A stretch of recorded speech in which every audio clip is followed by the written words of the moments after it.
내가 할 일과 하나님께서 하실 일. 우리는 신앙생활을 하면서 우리가 해야 할 일과 하나님께 맡길 일을 구별하지 못할 때가 많이 있습니다. 예를 들면 의식주 문제에 대해 우리는 그것을 우리 스스로가 해결해야 할 일이라고 생각하고 자신의 힘으로 얻으려고 애쓰지만 예수께서는 그러한 것들은 하나님께서 해결해 주실 것이니 하나님께 맡기고 그것들을 얻기 위해 염려하고 애쓰지 말라고 말씀하십니다. 마태복음 6장 25절에서 30절 말씀입니다. 그러므로 내가 너희에게 이르노니 목숨을 위하여 무엇을 먹을까 무엇을 마실까 몸을 위하여 무엇을 입을까 염려하지 말라. 목숨이 음식보다 중하지 아니하며 몸이 의복보다 중하지 아니하냐. 공중의 새를 보라. 심지도 않고 거두지도 않고 창고에 모아들이지도 아니하되 너희 하늘 아버지께서 기르시나니 너희는 이것들보다 귀하지 아니하냐. 너희 중에 누가 염려함으로 그 키를 한 자라도 더할 수 있겠느냐. 또 너희가 어찌 의복을 위하여 염려하느냐. 들의 백합화가 어떻게 자라는가 생각하여 보라. 수고도 아니하고 길쌈도 아니하느니라. 그러나 내가 너희에게 말하노니 솔로몬의 모든 영광으로도 입은 것이 이 꽃 하나만 갖지 못하였느니라. 오늘 읽다가 내일 아궁이에 던져지는 들풀도 하나님이 이렇게 입히시거든. 하물며 너희일까 보냐. 믿음이 작은 자들아. 위에서 목숨이 음식보다 중하지 아니하며 몸이 의복보다 중하지 아니하냐 라는 말씀은 목숨과 몸을 주신 하나님께서 하물며 그것에 필요한 음식과 의복은 주시지 않겠느냐 라는 의미입니다. 그리고 이 말씀은 다음과 같이 결론을 내리고 있습니다. 마태복음 6장 31절에서 33절입니다. 그러므로 염려하여 이르기를 무엇을 먹을까 무엇을 마실까 무엇을 입을까 하지 말라. 이는 다 이방인들이 구하는 것이라. 너희 하늘 아버지께서 이 모든 것이 너희에게 있어야 할 줄을 아시느니라. 그런즉 너희는 먼저 그의 나라와 그의 의를 구하라. 그리하면 이 모든 것을 너희에게 더하시리라. 그렇다면 우리가 해야 할 일, 힘써야 할 일은 과연 무엇일까요? 예수께서는 이에 대해 하나님의 나라와 하나님의 의를 구하는 것이라고 말씀하셨습니다. 이 장에서는 하나님의 나라와 하나님의 의를 구하는 것이 무엇을 의미하는지 아브라함의 이야기를 통해서 구체적으로 알아보겠습니다. 창세기 12장 1절 말씀입니다. 여호와께서 아브라함에게 이르시되 너는 너의 고향과 친척과 아버지의 집을 떠나 내가 네게 보여줄 땅으로 가라. 당시와 같이 살인과 약탈이 흔하던 시절에 낯선 땅으로 이주한다는 것은 목숨을 건 위험한 결정이었습니다. 따라서 그가 이 명령에 순종할 때는 아주 큰 믿음이 필요했을 것입니다. 하나님께서는 이처럼 큰 믿음이 필요한 순종을 요구하실 때에는 그에 따른 축복도 함께 약속하십니다. 창세기 12장 2절에서 3절 말씀입니다. 내가 너로 큰 민족을 이루고 내게 복을 주어 내 이름을 창대하게 하리니 너는 복이 될지라. 너를 축복하는 자에게는 내가 복을 내리고 너를 저주하는 자에게는 내가 저주하리니 땅의 모든 족속이 너로 말미암아 복을 얻을 것이라. 아브라함은 생명의 위험을 무릅쓰고 하나님 부르심에 순종하여 하나님의 말씀을 따라 가나안 땅으로 들어갔습니다. 창세기 12장 4절 상반절 말씀과 5절 말씀입니다. 이에 아브라함이 여호와의 말씀을 따라갔고 아브라함이 그의 아내 사레와 조카 롯과 하란에서 모은 모든 소유와 얻은 사람들을 이끌고 가나안 땅으로 가려고 떠나서 마침내 가나안 땅에 들어갔더라. 위 구절을 보면 아브라함이 할 일과 하나님께서 하실 일이 명확히 구별되어 보입니다. 아브라함이 할 일은 오직 하나님의 말씀에 순종하는 것입니다. 바로 이것이 하나님의 의를 구하는 것입니다. 이것을 쉽게 말하면 하나님께서 의롭게 여기신 일을 행하는 것입니다. 그리고 하나님께서 하실 일은 그가 순종했을 때 약속하신 것을 이루어 주시는 것입니다. 그러나 이를 깨닫지 못했던 아브라함은 다음과 같이 생각하였습니다. 큰 민족을 이루기 위해서는 아들이 있어야 한다. 그러나 하나님께서 아들을 주시지 않으니 나의 충실한 종을 양자로 삼아 그를 통해 큰 민족을 이루어야겠다.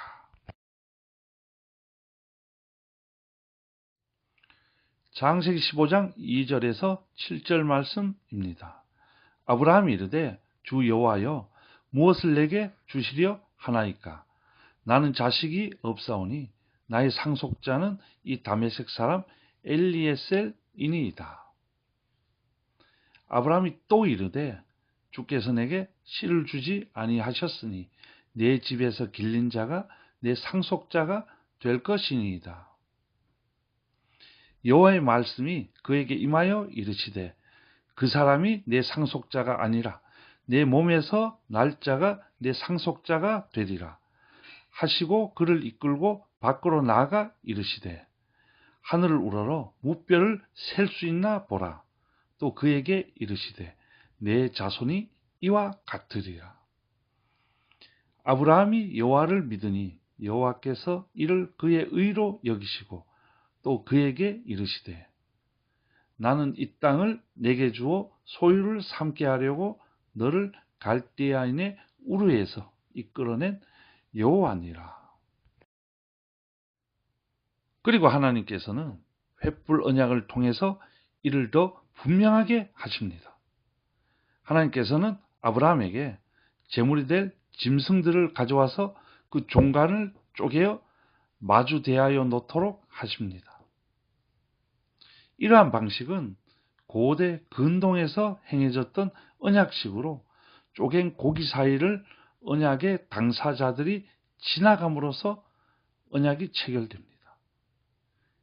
이는 이 언약을 어긴 사람은 이 쪼갠 고기와 같은 운명이 될 것이므로 목숨을 걸고 이 언약을 지키겠다는 의미입니다. 해가 져서 어두울 때 연기 나는 화로가 보이면서 타는 횃불이 쪼갠 고기 사이로 지나갑니다. 성경에서 부른 하나님의 임재를 의미하는 것입니다. 원래 두 사람이 함께 쪼갠 고기 사이로 지나가야 하나 이 언약에서는 횃불만 지나갔습니다. 이는 이 언약이 하나님과 아브라함 사이에 이루어진 것이지만 언약을 이루시는 이는 오직 하나님이시라는 의미입니다. 하나님이 이같이 하셨음에도 아브라함은 하나님께 약속받은 아들을 낳는 일을 자신이 해야 할 일로 생각했습니다. 그리고 이로 인해 다음 사건이 일어나게 됩니다. 창세기 16장 1절 2절 말씀입니다. 아브라함의 아내 사레는 출산하지 못하였고 그에게는 한 여종이 있으니 애굽 사람이요 이름은 하갈이라. 사레가 아브라함에게 이르되 여호와께서 내 출산을 허락하지 아니하셨으니 원하건대 내 여종에게 들어가라. 내가 혹 그로 말미암아 자녀를 얻을까 하노라 하매 아브라함이 사레의 말을 들으니라. 하나님께서 하실 일을 우리 인간이 인간적인 방법으로 했을 때는 항상 결과가 좋지 않습니다. 창세기 16장 12절 말씀입니다.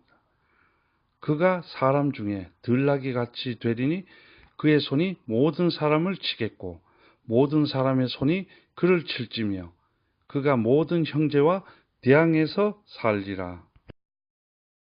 이것이 바로 세상 사람들과 그리스도인들의 가장 큰 차이입니다. 즉 세상 사람들은 의식주 문제나 자녀 문제 등을 스스로 해결해야 하지만 그리스도인이라면 이런 것조차도 하나님께 맡겨야 합니다. 그러면 하나님께서 우리를 위해 일하십니다. 그렇다고 해서 우리 그리스도인들은 아무것도 하지 않고 기다리기만 하라는 말이 아닙니다. 우리가 할 일이 있습니다. 바로 하나님의 말씀에 온전히 순종하는 일입니다. 창세기 22장 1절 2절 말씀입니다. 그 일 후에 하나님이 아브라함을 시험하시려고 그를 부르시되 아브라함아 하시니 그가 이르되 내가 여기 있나이다. 여호와께서 이르시되 내 아들 내 사랑하는 독자 이삭을 데리고 모리아 땅으로 가서 내가 내게 일러준 한 산 거기서 그를 번제로 드리라. 사랑하는 아들 이삭을 번제로 드리라는 명령은 참으로 순종하기 어려운 일이었을 것입니다. 그러나 아브라함은 이러한 하나님의 명령에 온전히 순종했습니다. 창세기 22장 3절과 9절 하반부 그리고 10절 말씀입니다. 아브라함이 아침에 일찍 일어나 나귀의 안장을 지우고 두 종과 그의 아들 이삭을 데리고 번제에 쓸 나무를 쪼개어 가지고 떠나 하나님이 자기에게 일러주신 곳으로 가더니 이에 아브라함이 그곳에 제단을 쌓고 나무를 벌려놓고 그의 아들 이삭을 결박하여 제단 나무 위에 놓고 손을 내밀어 칼을 잡고 그의 아들을 잡으려 하니 이처럼 우리가 할 일은 오직 하나님의 말씀에 믿음으로 반응하고 온전히 순종하는 것입니다. 그러면 하나님께서 그분께서 약속하신 것을 모두 이루어 주십니다. 창세기 22장 15절에서 18절 말씀입니다. 여호와의 사자가 하늘에서부터 두 번째 아브라함을 불러 이르시되 여호와께서 이르시기를 내가 나를 가리켜 맹세하노니 내가 이같이 행하여 내 아들 독자도 아끼지 아니하였은즉 내가 내게 큰 복을 주고 내 씨가 크게 번성하여 하늘의 별과 같고 바닷가의 모래와 같게 하리니 내 씨가 그 대적의 성문을 차지하리라. 또 내 씨로 말미암아 천하 만민이 복을 받으리니 이는 내가 나의 말을 준행하였음이니라 하셨다 하니라. 여호와서 6장 여리고성 정복에서도 이러한 교훈을 얻을 수 있습니다. 여리고성은 40년 동안 광야를 떠돌던 이스라엘 백성들이 가나안 땅으로 들어가서 처음으로 정복한 성입니다. 여기서 하나님께서는 앞으로도 수많은 적과 싸워야 할 이스라엘 백성들에게 그들이 할 일은 오직 하나님의 말씀에 순종한 일이고 하나님께서 하실 일은 전쟁을 승리로 이끄시는 일이라는 걸 친히 가르치셨습니다. 여리고성 정복에서 이스라엘 백성들이 할 일은 이렇습니다. 하나님께서 명하신 대로 순종해서 엿새 동안은 여리고성을 하루에 한 바퀴씩 돕니다. 그리고 마지막 7째 날에는 제사장들이 나팔을 불며 성을 7바퀴를 도는데 마지막 7바퀴째에는 제사장들이 나팔을 길게 불고 그때 백성들이 성을 향해 크게 외치는 일이었습니다. 상식적으로는 말이 안 되는 일이었습니다. 그러나 이스라엘 백성들이 이 말씀에 그대로 순종했을 때 하나님께서는 여리고성의 성벽을 와르르 무너뜨리셨습니다. 히브리서의 기자는 이와 같은 순종을 한마디로 믿음이라고 말하고 있습니다. 히브리서 11장 8절 말씀입니다. 믿음으로 아브라함은 부르심을 받았을 때 순종하여 장래 유업으로 받을 땅에 나아갈새 갈 바를 알지 못하고 나아갔으며. 히브리서 11장 17절 말씀입니다. 아브라함은 시험을 받을 때 믿음으로 이삭을 드렸으니 그는 약속들을 받은 자로 돼 그 외아들을 드렸느니라. 히브리서 11장 30절 말씀입니다. 믿음으로 7일 동안 여리고를 도니 성이 무너졌으며. 그렇다면 다른 믿음의 사람에게도 이러한 예를 찾아볼 수 있을까요? 자, 먼저 요셉을 보겠습니다. 하나님께서는 요셉에게 형제 중에 가장 존귀한 자가 되는 꿈을 보여주셨습니다. 그러나 요셉은 그것을 형들 앞에서 함부로 자랑합니다. 그 결과 요셉은 형들에게 미움을 사서 애굽의 종으로 팔려갑니다. 하나님께서 요셉에게 그러한 꿈을 보여주셨지만 거저되는 것은 아닙니다. 그렇게 되기 위해서 요셉이 할 일이 있습니다. 바로 하나님의 뜻에 순종해 하나님께서 의롭게 여기신 일만 행하는 것입니다. 창세기 39장 7절에서 12절 말씀입니다. 그 후에 그의 주인의 아내가 요셉에게 눈짓하다가 동침하기를 청하니 요셉이 거절하며 자기 주인의 아내에게 이르되 내 주인이 집안의 모든 소유를 간섭하지 아니하고 다 내 손에 위탁하였으니 이 집에 나보다 큰 이가 없으며 주인이 아무것도 내게 금하지 아니하였어도 금한 것은 당신뿐이니 당신은 그의 아내임이라. 그런즉 내가 어찌 이 큰 악을 행하여 하나님께 죄를 지으리까. 여인이 날마다 요셉에게 청하였으나 요셉이 듣지 아니하여 동침하지 아니할 뿐더러 함께 있지도 아니하니라. 그러한 때에 요셉이 그의 일을 하러 그 집에 들어갔더니 그 집 사람들은 하나도 거기에 없었더라. 그 여인이 그의 옷을 잡고 이르되 나와 동침하자. 그러나 요셉이 자기의 옷을 그 여인의 손에 버려두고 밖으로 나아가매. 한낱 노예에 불과한 요셉이 주인 아내의 요구를 거절한다는 것은 큰 해를 각오해야 가능한 일입니다. 그러나 요셉은 자신의 안위보다 하나님의 뜻에 온전히 순종하는 것을 택했습니다. 그 결과 하나님께서는 요셉에게 꿈을 해몽하는 능력과 애굽을 다스릴 수 있는 지혜를 주셨고 그로 인해 애굽의 총리가 되어 하나님의 일에 크게 쓰임받을 수 있었습니다. 그러나 요셉이 애굽의 총리가 되기까지 그가 한 일은 단지 하나님의 뜻에 온전히 순종한 것뿐이었습니다. 이것이 하나님의 의를 구하는 것입니다. 그 외의 일은 모두 하나님께서 행하신 일이었습니다. 창세기 45장 4절에서 8절 말씀입니다. 요셉이 형들에게 이르되 내게로 가까이 오소서.